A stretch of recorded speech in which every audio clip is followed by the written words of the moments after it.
How to send allow replay photo on Instagram. So hello guys, welcome back to my YouTube channel. If you also want to send a particular photo with the option to allowing replay, then you are on the right video. So then first thing what you want to do is just head over to your Instagram application and open it.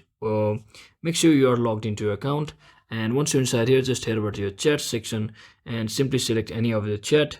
So once you're inside here, since we want to send a allow replay photo, just tap on this camera section over here and just capture the photo just like this, and you will be getting different option right at the tick section over here.